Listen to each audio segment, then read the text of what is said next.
Untuk Kasih, Bu. sebenarnya ini bukan apa namanya, bukan sesi mengajar buat saya, tapi ini lebih pada sesi sharing, mungkin based on pengalaman saya juga, dan juga apa yang kemudian nanti bisa di-sharing ke kalian semua, dan kalian juga boleh berbagi pengalaman balik nanti ya. Jadi mungkin kita mulai, ini sebenarnya nanti bisa kalian dapatkan, sekarang sumber informasinya banyak sekali gitu ya. Kita punya Google, kita punya, bahkan kita punya ChatGPT yang sebenarnya secara optimal bisa kita ajar, tapi mungkin juga sharing karena si ChatGPT itu kan juga apa namanya, interaktif gitu.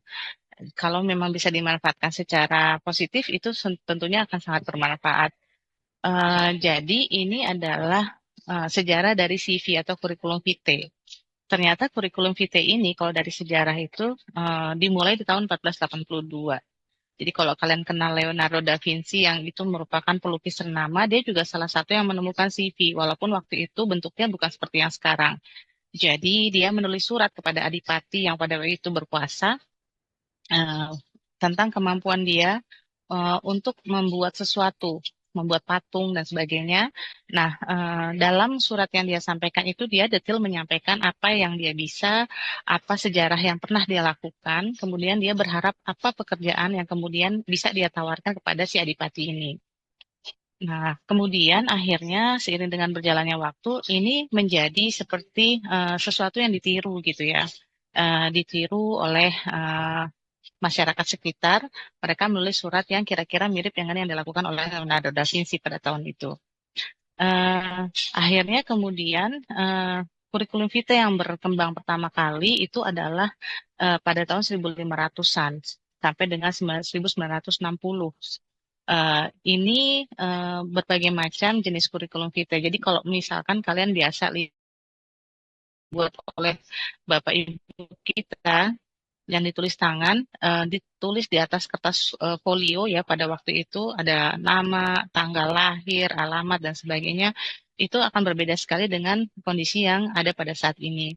Kemudian juga ternyata setelah, kalau kalian tahu aplikasi yang sekarang juga berkembang gitu ya, sampai kemudian ditemukan aplikasi, berbagai macam aplikasi untuk tidak hanya untuk lowongan pekerjaan gitu ya, tapi juga hal-hal yang berkaitan dengan informasi kegiatan apa yang bisa dilakukan.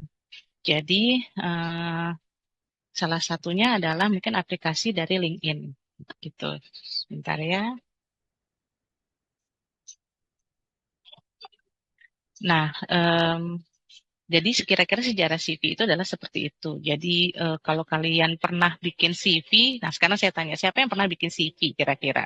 Jadi CV itu modelnya macam-macam gitu, nah, sesuai dengan sejarahnya. Nah, Dela boleh deh kalau ada pengalaman setiap untuk kenal apa Dela?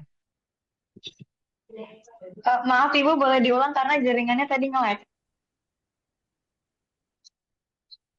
Nggak apa-apa, silakan. Nanti Pengalaman habis CV Dela ya, jadi Nabila ya, yang karena juga kebetulan. resen. Mm-mm. Oke, jadi untuk CV saya udah pernah bikin itu ada 3 kali sih sebenarnya yang serius. Yang pertama itu waktu itu saya tugas P5 karena kebetulan saya anak SMK, jadi disuruh bikin CV yang playful gitu, yang bikin di Canva waktu itu yang berwarna-warna gitu. Jadi kan ada CV yang formal sama non formal kan. Itu yang pertama. Terus yang kedua ada CV ATS friendly yang kertas putih polos biasa. Itu dibikin setelah lulus sekolah karena kebetulan saya anak SNBP dan saya tuh pengen transisi dari sekolah ke kuliah, pengen kerja kan. Di situ juga saya sempat kerja Mm-mm. internship sebagai host live. Seperti itu, Ibu. Dengan apa itu saya bisa tembus ke pekerjaan yang sekarang karena CV yang saya buat setelah lulus dari sekolah itu. Seperti itu. Wah, menarik ini. Berarti Dela juga nanti bisa sharing kenapa CV-nya itu bisa lolos ya. Kalau itu. Nanti kita akan masuk ke next slide-nya. Nah, Oke. kalau dari Nabila, kira-kira gimana nih? Nabila dan Akila ya. Boleh dua-duanya. Sharing pernah bikin CV? Satu aja Ibu. Satu Eh, aja. Iya, Terus terus. kebetulan yang pernah bikin CV saya Akila karena saya dari sekolah SMK juga waktu mau Mm-mm, magang itu saya kasih CV saya ke hotel juga karena tetap harus buat mm-mm, dan sebetulnya kemarin waktu libur 5 bulan sebelum masuk kuliah mm-mm. saya sampai sekarang sih saya masih part time dan dari situ saya buat CV juga gitu. Oke, kalau boleh tahu part-time-nya di mana?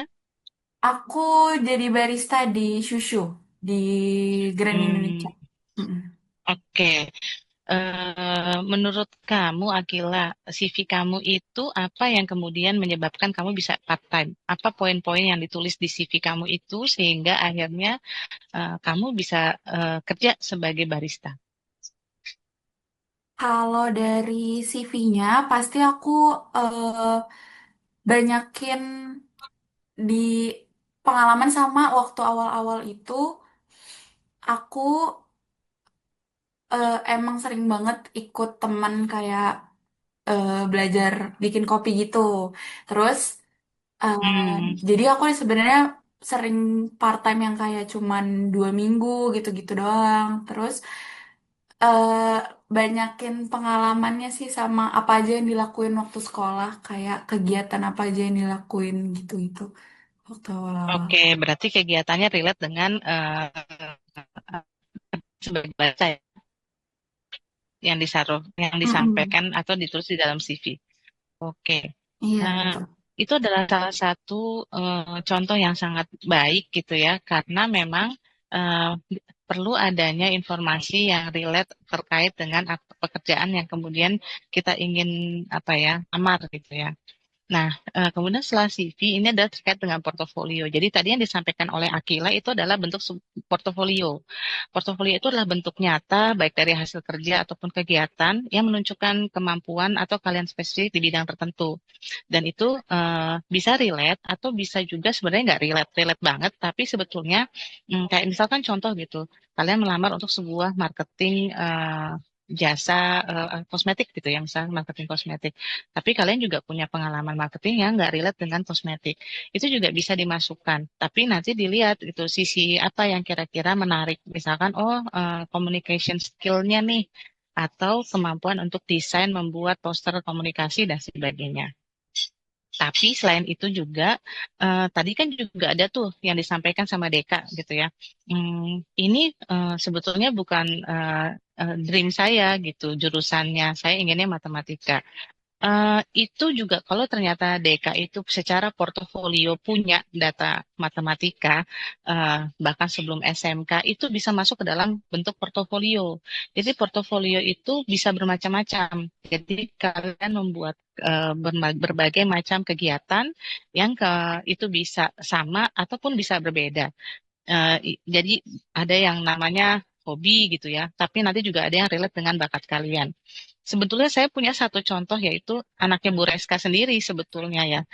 Sekarang saat ini kuliah di ITB, Seni Rupa ITB. Sejak kecil yang dicoba macam-macam gitu ya, dari jahit gitu ya, kemudian melukis, mungkin juga pernah bikin apa namanya seni rupa, clay dan sebagainya. Semua jenis aktivitas itu masuk ke dalam portofolio. Yang ternyata ketika dia masuk ITB, si portofolio itu sangat dibutuhkan. Apa kegiatan yang relate dengan jurusan yang dia inginkan.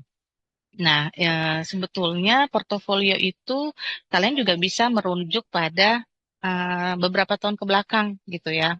Ketika kalian SD, SMP, kemudian SMA atau SMK, apa sih kegiatan yang sering kalian lakukan? Dan sebetulnya tidak harus berbentuk sebagai oh saya juara A atau saya juara B, tapi saya ternyata bisa membuat sesuatu yang itu bisa masuk ke dalam portofolio. Bidangnya bisa macam-macam. Misalkan kayak Deka tadi, math gitu ya.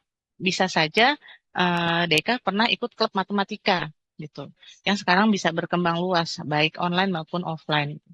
Atau kalau kalian pernah main Roblox ya, itu sebetulnya adalah konsep math yang masuk situ dan fisika. Eh, jadi ada seorang anak itu yang dia akhirnya bisa mendapatkan pekerjaan dengan membuat desain game, tapi nggak coding. Dia pakai dasar math-nya dia dan fisikanya dia gitu. Jadi dia gemar fisika dan matematika. Kemudian dia membuat itu dalam konsep desain game atau map game yang ada di Roblox dan itu dijadikan portofolio sama dia. Dia kumpulkan, dijadikan portofolio dan dia masukkan ke dalam entah sosial medianya atau data di mana dia ada informasi di Roblox tersebut. Jadi portofolio ini juga akan lekat dengan CV sebetulnya.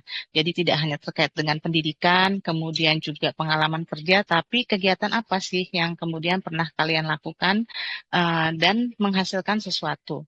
Musik misalkan, ada yang bisa menghasilkan lagu, menulis lagu, nah itu masuk portofolio. Atau ada juga yang pernah bikin ikutan bazar nih, kalian bikin produk gitu ya, produknya dijual, itu masuk portofolio yang bisa kalian masukkan ke dalam CV.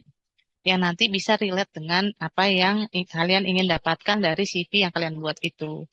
Kira-kira seperti itu. Nah, sampai sini nih ada yang punya pengalaman tertentu nggak terkait dengan portofolio ini? Ingat-ingat zaman SD, SMP gitu mungkin, atau misalkan gitu terkait pariwisata gitu. So saya pengen jadi tour leader gitu. Ternyata kalian itu pernah ikut kegiatan naik gunung. Nah, naik gunung itu kalian ada apa namanya? Ternyata dalam kegiatan naik gunung itu kalian ngelit teman-teman kalian sendiri gitu. Itu bagian dari tour leader sebenarnya. Oke, Holifah ya, silakan. Ada pengalaman apa? Kalau ibu sebelumnya saya pakai roll rambut ya. Jadi kalau saya paling SMA itu uh, ini sih Bu, pas waktu waktu pelajaran PKWU kan ada kerajinan tangan gitu. Nah, waktu itu pas kelas 12 tuh saya kayak gabut gitu. Terus juga um, apa namanya, si barang-barangnya itu masih banyak gitu. Yang buat dipelajarin juga kepake dikit doang gitu kan. Jadi saya pikir Mm-mm, kayak mm-mm, daripada kebuang-buang, mungkin dijualin aja kali gitu kan. Dan mm-mm. alhamdulillahnya banyak teman-teman yang pengen beli barang-barang aku gitu. Itu aja sih gitu.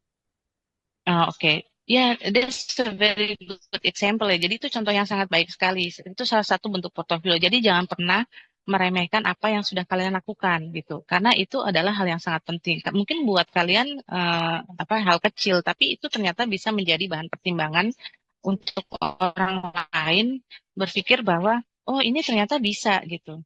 Itu sebetulnya yang kalau saya open recruitment ya, itu yang akan saya lihat dulu baik di CV, kemudian lanjut di wawancara. Jadi yang akan menarik saya untuk membuat sesi wawancara itu adalah catatan portofolio salah satunya. Oke, kita lanjut ya. Nah, ini sebenarnya ini sangat teorikal ya. Jadi seperti kenapa sih CV itu penting? Satu, memang sebagai identitas kita, ringkasan siapa kita, keterampilan apa, dan pencapaian apa yang dimiliki. Kemudian juga alat untuk membuka CV ini merupakan salah satu dokumen pertama yang dilihat oleh recruiter sebelum interview gitu karena apa namanya udah pasti ketika mereka membuka lowongan pekerjaan baik itu internship maupun full time itu yang akan diutama adalah dikirimkan. Hal lain adalah ini sebetulnya juga untuk kandungan kalian ketika kalian bikin CV. Jadi seperti bikin refleksi diri, membuat CV seakan-akan kayak tadi itu yang disampaikan oleh Holifah gitu. Ya. Oh jadi saya melakukan hal ini pernah kegiatan ini pernah saya lakukan. Dan itu adalah merupakan salah satu kekuatan saya dan bisa saya kembangkan menjadi seperti apa. Kompetisi, kompetisi positif gitu ya. Saya sebutkan kita lebih positif lagi. Ini adalah lebih kepada kita itu sebetulnya bukan berkompetisi dengan orang lain, tapi berkompetisi dengan diri kita sendiri. So, kita adalah kita berjalan itu adalah racing with ourselves gitu. Kalau tadi misalkan Holifah cerita, saya pernah berhasil menjual ini. Tiba-tiba ada ide gitu, kayaknya ini bisa deh ditingkatkan lagi menjadi bentuk A, B, dan kemudian target marketnya lebih diperbesar lagi. Itu adalah salah satu yang membuat kita akan lebih bisa berkembang. Kemudian hal lain adalah ini setelahnya adalah kalau kalian tadi cerita transisi dari SMA ke kuliah, maka kalian akan mengalami transisi lagi dari dunia perkuliahan ke dunia kerja. Mungkin ada beberapa teman-teman di sini yang sudah merasakan, ada yang udah magang, internship ya. Kemudian tadi juga beberapa teman kalian cerita gitu, udah ada yang pernah bikin CV dan berhasil jadi barista dan masih part-time sampai sekarang gitu. Nah, tentunya nanti di sini juga akan belajar terkait dengan kolaborasi. Jadi di dunia kerja itu ada penerapan hasil dan juga kolaborasi, yang mungkin nanti juga relate dengan yang telah dilakukan. Kemudian skill kalian dan juga pengalaman organisasi ini sangat penting karena kita kan berhubungan dengan banyak orang. Banyak apa ya, banyak orang itu kepala dan banyak pola pikir yang kemudian ini harus dijadikan sebagai satu bentuk teamwork. Ada juga yang gitu. Nah, mungkin kalau saya tanya sama Akila, barista itu waktu bikin kopi itu kira-kira akan memperhatikan nggak apa namanya rekan kerja yang lain? Apakah kamu akan melakukan proses itu dari A sampai selesai, A Z sampai selesai, sampai kopinya terhidang? Atau butuh teamwork gitu, Akila? Ah, Kalau nggak ada yang beli kopi, biji kopinya nggak bisa bikin kopi kan? iya, pasti, pasti butuh teman kerja. Jadi emang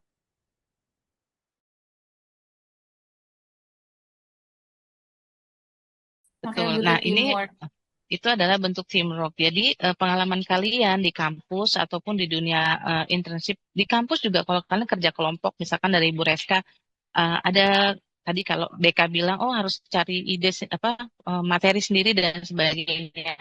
Itu kan kadang-kadang tidak merupakan individual tugasnya nggak individual gitu, tapi berkelompok dan itu juga bisa jadi salah satu referensi kalian dalam nanti dituangkan ke dalam CV atau pengalaman kalian juga.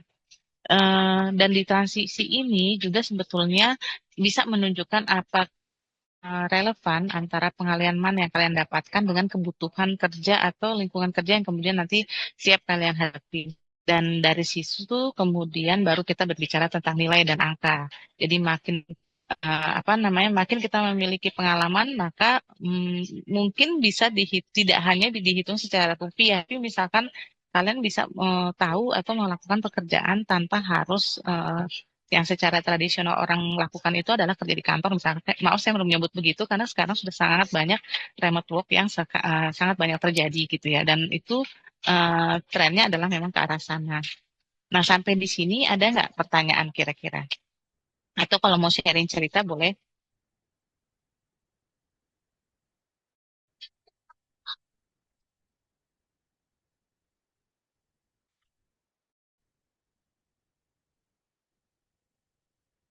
Oke, kita lanjut ya. Nah, kemudian ini adalah CV sebagai pintu masuk ke dalam dunia kerja. Tadi saya sudah sampaikan.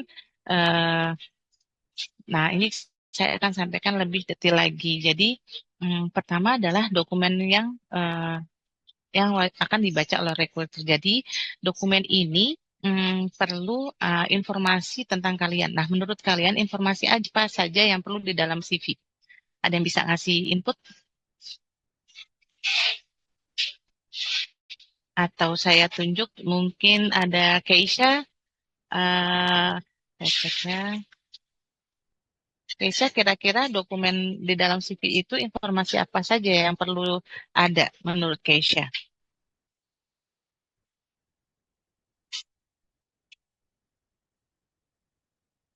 Ada yang lain? Dela, Sarah, Adelia, atau Boleh, Ibu? Nia? Silakan. Ya, baik. Kalau Oke, untuk Dela. di Dokumen CV saya dalam CV sendiri, itu apa? dokumen dokumen itu maksudnya kayak lampirannya gitu Kak Bu atau bagaimana? Sorry. Isinya apa di CV-nya biasanya? Oh, Isiannya. yang isi di CV isiannya yang pertama itu ada data diri. Untuk data diri sendiri sebenarnya nggak perlu yang sampai terinci kayak sampai alamat lengkap gitu, nggak usah. Intinya itu nama lengkap, terus nomor WhatsApp, email, terus juga ada Mm-mm, mm-mm, kotanya kayak misalnya saya dari Jakarta Timur, udah cukup Jakarta Timur aja, nggak usah dijelasin sampai nomor rumahnya berapa, jalannya berapa, itu nggak usah. Terus habis itu ada eh, perkenalan diri singkat ya tentang diri sendiri, kayak misalnya saya merupakan lulusan marketing dengan pengalamannya gini gini gini gini gini gini. Terus habis itu ada data tentang pendidikan, itu yang terakhir aja, nggak usah dari SD, itu nggak perlu. Terus juga ada pengalaman, terus ada soft skill dan hard skill, seperti itu Bu untuk CV saya sendiri. Ibu, Oke, aku lanjut nanya ya sama Ella kalau kayak gitu. Ada lagi yang lain? Ibu izin menambahkan apa yang Ya, tadi silakan. disampaikan Dela. Oke, Tadi kan Dela nyebutin ada ya. pengalaman tentang diri kita, terus juga alamat, nama, dan lain-lain, Mm-mm. nomor telepon, email. Aku juga mau nambahin mungkin karena di CV aku tuh ada sertifikasi gitu. Itu entah itu Mm-mm. sertifikat eh, sertifikat apa yang kompetensi itu aku lupa. Itu Bahasa Sertifikasi Inggris USK. misalkan, sertifikasi Oh iya, IELTS. bahasa Inggris juga. Mm-mm. ya itu. Oke, ya, ya itu keren banget tambahannya. Ada lagi nggak yang lain yang punya pengalaman nulis CV itu di CV kalian dan juga ada apa lagi?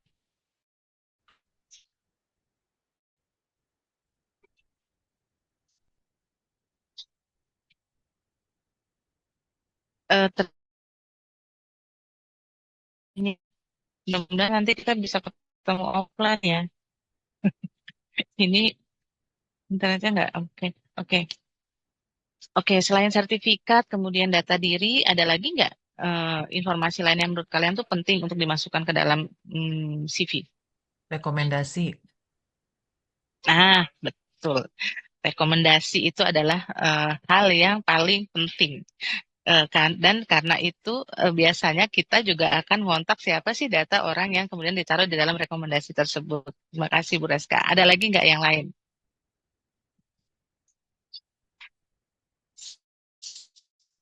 Oke, kalau nggak ada, sebetulnya tadi seperti yang saya sampaikan, data diri singkat, kemudian juga organisasi yang pernah kalian ikuti itu juga penting. Seaktif apa kalian dalam kegiatan kampus? Kemudian juga selain organisasi dan sertifikat juga rekomendasi itu biasanya berhubungan dengan kegiatan-kegiatan yang kalian lakukan sebelumnya. Jadi itu akan sangat relate. Itu hal yang kemudian nanti akan membantu kami gitu ya, yang mencari eh, apa namanya ya, yang membuka kesempatan lah untuk lowongan itu membaca hal tersebut dan kemudian akan mengajukan interview. Jadi saya tuh pernah punya cerita seorang teman saya di ini adalah CEO-nya Sirsak.co, salah satu foundernya. Dan dia itu kemudian buka rekrutmen dan dia bilang sama saya bahwa dari sekian puluh yang masuk tuh dia belum menemu siapa yang mau diinterview gitu gitu dari CV itu. Jadi salah satunya itu adalah ternyata ketika menulis CV itu harus betul-betul relate dengan sebenarnya nggak harus relate banget tapi ketertarikan kalian untuk melamar itu paling nggak ada di dalam CV di mana relate daripada kegiatan kalian itu sesuai dengan pekerjaan yang kemudian ditawarkan. Itu juga penting salah satunya. Jadi ketika ada sebuah informasi lowongan itu secara detail perlu juga dilihat gitu. Jadi nggak hanya judulnya aja atau misalkan oh benefit yang yang ditawarkan tuh apa gitu ya, kira-kira gitu. Nah, oke. Ini adalah berikutnya. Jadi, apa sih yang membuat CV itu agar bisa sesuai dan menarik? Pertama adalah jangan mencantumkan hal yang tidak relevan dengan lowongan pekerjaan yang disampaikan.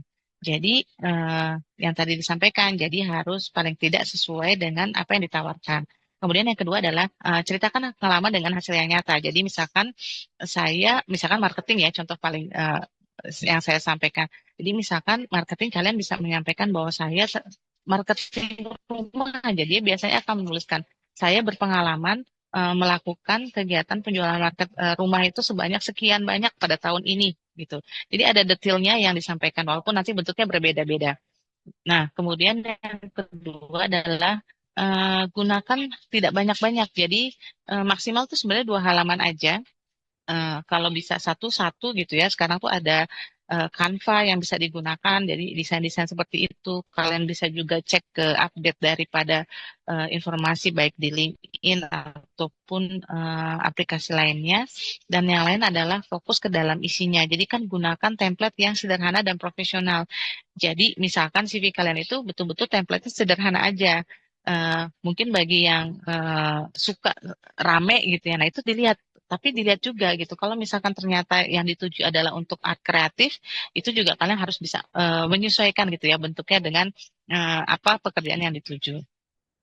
Hal lain adalah tunjukkan potensi. Jadi bukan hanya pengalaman serta proyek, tapi sudah dinaikkan organisasi dan juga sertifikasi.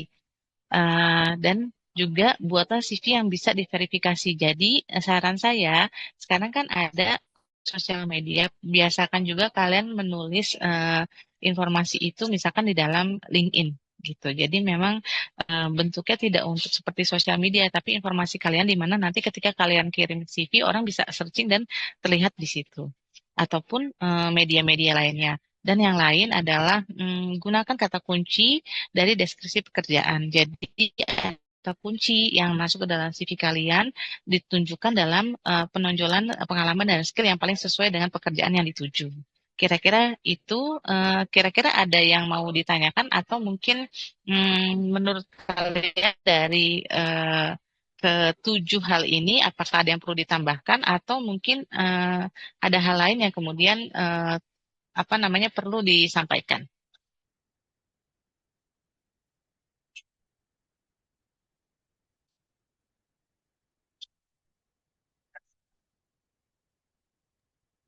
Bu Oke, Ika, nah, Bu Ika, ya, mungkin saya bertanya, kalau menunjukkan potensi itu eh, secara penjelasannya lagi lebih dalam gimana ya potensi? Karena kan kadang-kadang yang dikatakan potensi itu nih anak-anak kurang paham ya. oh oke. Jadi potensi itu bisa jadi, seperti yang tadi disampaikan portofolio, portofolio kalian gitu. Saya misalkan ambil contoh, ada lowongan pekerjaan apa menjadi mm, barista gitu ya misalkan. Nah, potensinya adalah disebutkan bahwa kalian memiliki pengalaman sebagai barista. Tapi potensinya misal kalian menyampaikan bahwa sangat apa namanya memiliki yang terkait dengan barisan misalkan batch 1 dan dalam misalkan kalian sedang akan mengikuti batch berikutnya. Nah, itu perlu disampaikan juga. Jadi dari tempat yang akan menerima kalian sebagai barista itu melihat bahwa oh ini memang memiliki potensi tidak hanya pengalaman, tapi dia juga berminat untuk lebih jauh belajar tentang kopi. Kira-kira seperti itu sih Bu Reska. Jadi lebih ke sebenarnya kasuistik juga sih, tergantung mungkin kalau ada yang mau ya, eh, contoh apa sih yang kalian inginkan, nah mungkin kita nanti bisa bahas lebih tentang potensi ini. Tapi Lanjut. sebelum Hmm. sana mungkin bisa memancing kalian. Jadi Hmm, salah satu teman saya yang tadi di Sirsak itu ternyata dia meminta bantuan saya untuk menyebarkan peluang internship ini, which is ini sangat bagus sekali dan nanti kalian bisa menulis CV-nya, bisa dikirimkan lewat saya, nanti saya sampaikan ke teman saya ini, Ibu Violi namanya. Jadi Sirsak ini merupakan perusahaan waste management, di mana yang ditawarkan adalah kerjanya hybrid. Jadi kalian itu tidak harus ke kantor dan kalian sebagai project management intern. Dan ini sangat memungkinkan kalian kalau memang oke itu akan menjadi nantinya akan menjadi full employee gitu. Ini pekerjaannya sangat menarik karena berhubungan dengan waste management gitu ya.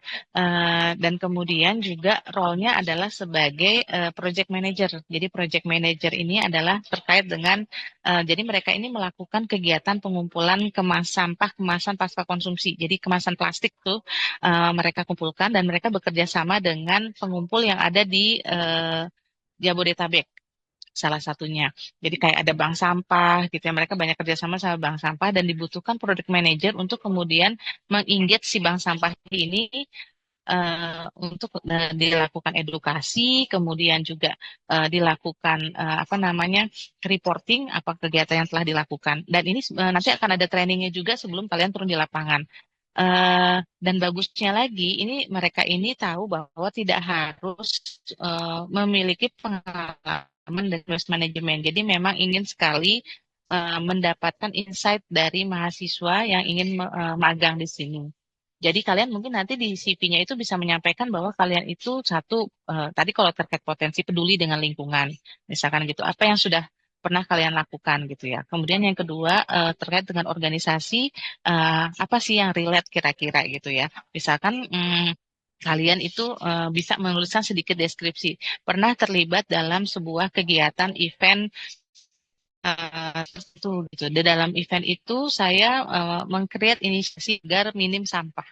Misalkan gitu, itu bisa jadi salah satu contoh potensi yang kita bisa sampaikan gitu ya ke yang akan memberikan pekerjaan ini.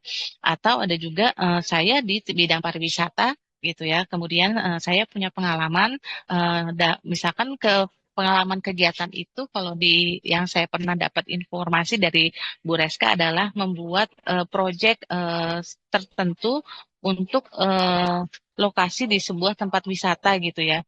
Bagaimana meningkatkan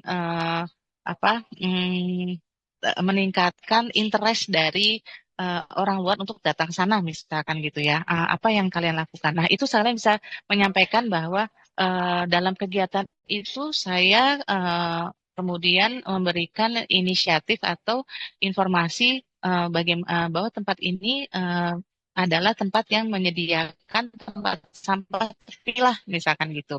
Dan saya membuatkan desainnya. Jadi hal-hal seperti itu yang sebetulnya bisa diramu dalam hal eh, apa namanya paragraf sedikit kecil gitu ya, atau misalkan tapi fokus gitu di situ, nggak usah terlalu banyak, tapi itu yang kalian tonjolkan dan itu sangat menarik sebetulnya untuk dibaca. Saya kalau baca itu saya pasti akan panggil untuk interview.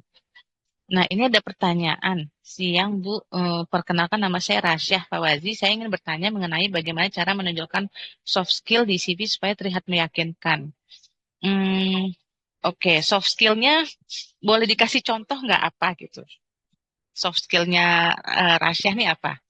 Mungkin bisa dijawab di chat juga apa, supaya kita bisa langsung eh, dapat insight-nya gitu. Soft skill-nya kira-kira apa?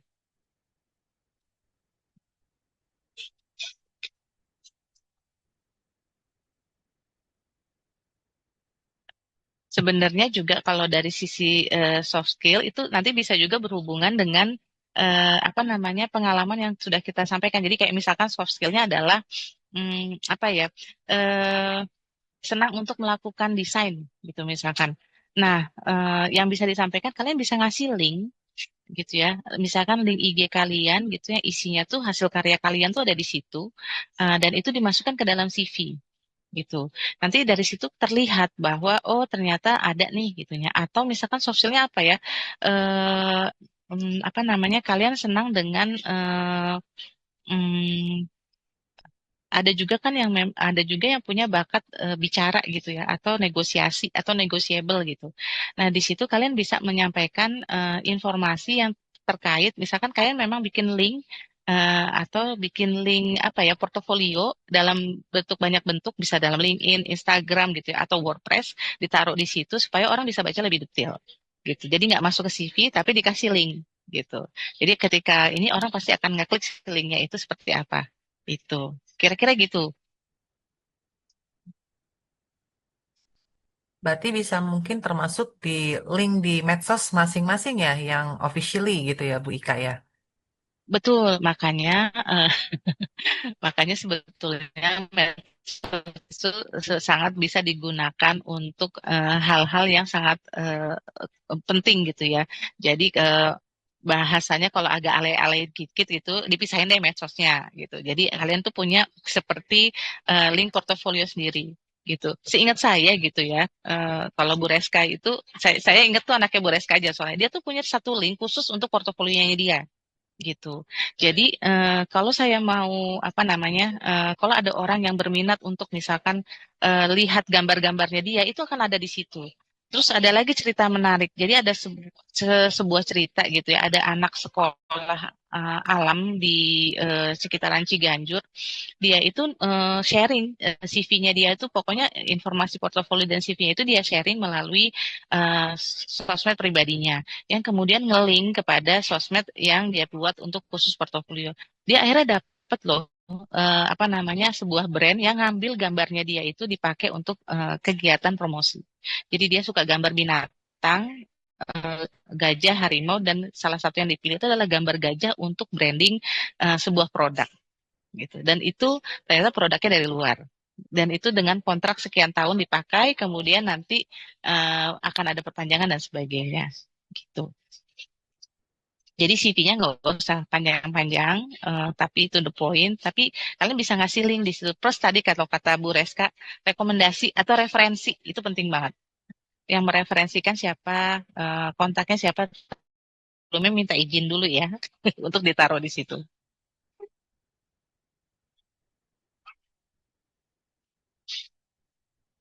Itu mungkin dari saya. Jadi nanti saya akan titip ke Bu Reska untuk detail lengkap apa namanya lowongan internship ini. Kalau kalian ada yang berminat, itu bisa langsung menghubungi kontak yang ada di sana atau bisa titip CV-nya ke saya. Ya, Oh, baik. komunikasi, kerjasama, dan cara tanggung jawab yang baik. Em, Oke, kalau terkait dengan komunikasi bisa sharing informasi tentang role di sebuah kegiatan yang dilakukan. Misalkan menginformasikan saya adalah sebagai public affair gitu untuk kegiatan ABC. Tapi dikasih hasilnya.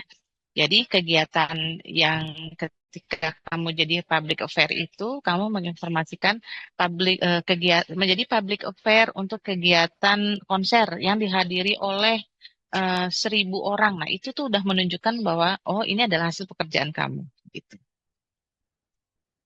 Kira-kira gitu sih. Jadi ada kuantitas dan yang bisa dicantumkan dalam CV tersebut. Apa ada lagi yang mau ditanyakan? Silakan. Atau ada yang mau sharing? Ayo, mumpung ada Ibu Ika di sini ya, langsung ditanyain aja. Jangan nanti nanti nanyanya ke Ibu. Ibu jadinya kan Ibu nggak bidang Ibu untuk merekrut ya. Jadi Ibu, kalau Ibu, silakan Nadira. saya baca komen saya ulang ya, Bu. Izin. Mm-mm. Eh, Oke. ini, nama saya Zaulia. Apakah untuk akun LinkedIn itu tuh harus dibuat dari sekarang, Bu? Kira-kira apakah ada possibility ditarik ke perusahaan tanpa akun LinkedIn itu sendiri? Kayak misal dari koneksi atau dari pengalaman magang.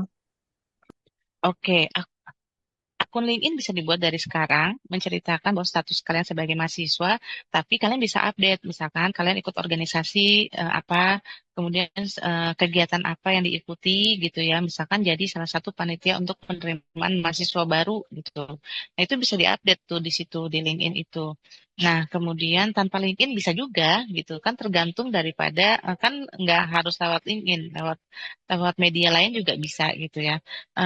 Dari pengalaman magang itu bisa banget gitu ya. Yang penting dari pengalaman magang itu kalian terus mengupdate catatan kalian terutama di portofolio. Jadi CV itu saya lebih senang membahasakannya sebagai portofolio. Jadi diupdate lah catatan itu sehingga nanti kemudian ketika ada yang butuh, kalau kalian suka nonton Legally Blondie ya, si L yang dia kuliah di Fakultas Hukum di Harvard gitu. Dia tuh waktu itu kayaknya belum zaman sosial media dan lain-lain ya waktu film itu keluar. Seingat saya dia itu bawa kemana-mana satu kertas yang mencirikan itu dia gitu. Jadi kertasnya itu CV terus warnanya pink dan wangi gitu. Tapi dia update gitu. Jadi di situ ditulis dan waktu itu pada suatu hari ada seorang profesor yang nanya, kamu tertarik nggak untuk jadi salah satu asosiat di kantor saya gitu. Dan dia langsung bisa mengeluarkan si CV itu gitu. Jadi contohnya itu sebenarnya seperti itu. Cuman sekarang kan lebih mudah ya. Jadi dunia teknologi itu sekarang memudahkan.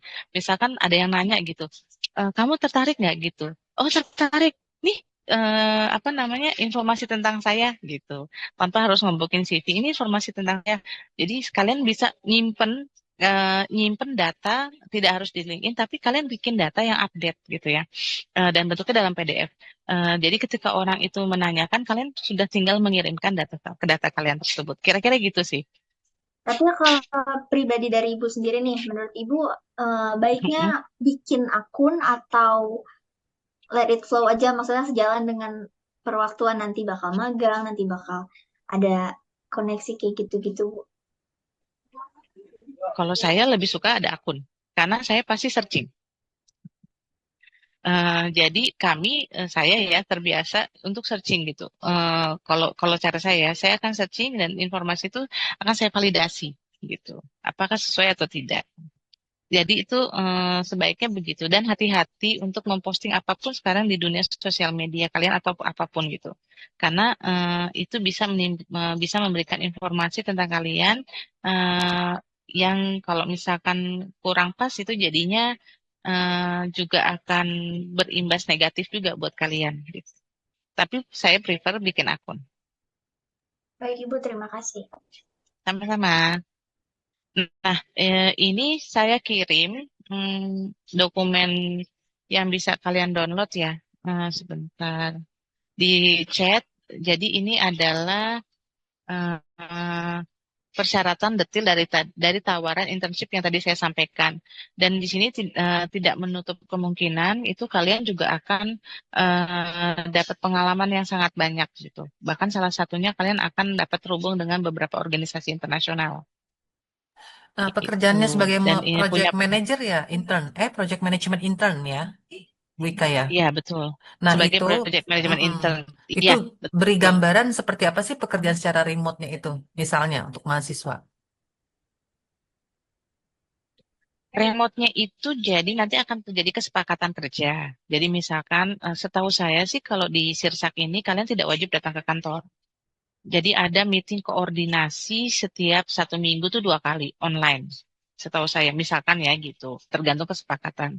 Kemudian kalian mungkin baru datang mungkin nggak datang ke kantor, tapi misalnya ada event kegiatan lingkungan hidup, nah itu kalian datang offline langsung, dan mungkin ada beberapa kali ketemu untuk koordinasi gitu. Jadi sebetulnya sangat fleksibel, tergantung kesepakatan, dan itu kesepakatannya bisa berubah-ubah gitu, Bu. Jadi kayaknya kalau buat mahasiswa cocok sekali dan mereka memang yang dicari mahasiswa gitu. Nah, detail pekerjaannya di project management itu anak intern ini lebih menghandle apa ya Bu Ika? Seperti apa sih? Mereka karena belum tahu ya project management, kebayang ke mereka ini konsultan apa travel, tour leader. Nah, Mhm. project management dalam hal ini seperti apa sih gitu? Sebetulnya mungkin agak mirip konsultan pariwisata, cuman mungkin bidangnya berbeda. Kalau di konsultan pariwisata itu mungkin kalian bikin report juga kan? Di sini juga bikin report sebetulnya, tapi reportnya lebih pada report kegiatan, report activity gitu. Sama seperti kalau kalian bikin kegiatan apa ya, tour gitu ya. Kalian kan harus menyampaikan report juga berapa orang yang akan datang, kemudian berapa orang yang satisfied, kemudian gimana kondisi ketika perjalanan dan sebagainya. Cuman ini bentuknya nanti berbeda. Jadi kayak misalkan lebih kepada reporting berapa sih pengumpulan sampah kemasan yang kemudian bisa dilakukan, bentuk edukasinya apa aja. Jadi sebenarnya hal baru buat kalian, tapi menurut saya karena ini akan di guidance dan diajarin, itu akan jadi hal yang sangat menarik gitu. Itu. Baik, berarti mahasiswa itu lebih kepada hal-hal sifatnya administrasi yang bisa dilakukan jarak jauh gitu ya Bu Ika ya? Iya, betul betul. Dan tidak menutup kemungkinan selain administrasi sebetulnya lebih juga kepada apa namanya inisiatif sih. Oh, saya punya ide untuk bikin kegiatan seperti ini. Jadi nanti mungkin akan di-trigger dan dipancing juga sih Bu Reska gitu. Jadi sangat dinamis sebetulnya. Oke. Mungkin kalau teman-teman ada mau bertanya juga ini tentang bekerja jarak jauh itu gimana sih menghadapi jangan-jangan scam gitu ya pekerjaan tersebut. Ada yang iya. Silakan. Betul betul. Yang jelas adalah harus ada kontrak kerja. Itu yang penting. Kemudian juga kalian juga bisa searching balik perusahaan yang menawarkan pekerjaan. Jadi jangan cuma kalian yang di search gitu ya, tapi kalian searching balik perusahaan ini kayak apa, berapa lama berdiri, apa historinya dan sebagainya. Itu juga sangat perlu dilakukan. Kemudian juga secara legalitas itu harus bisa dicek kan, gitu. Apakah legal atau tidak gitu. Nah, ini kebetulan memang saya tahu karena ini adalah salah satu dari kolega saya. Ibu izin bertanya lagi. Oke, silakan Nadira. Eh, untuk yang kerja remote luar negeri itu kan ada kan ya Bu ya? Oh ya, ya. Saya Itu pernah itu tuh. itu kalau misalkan eh, apa website-nya kayak gimana deh Bu?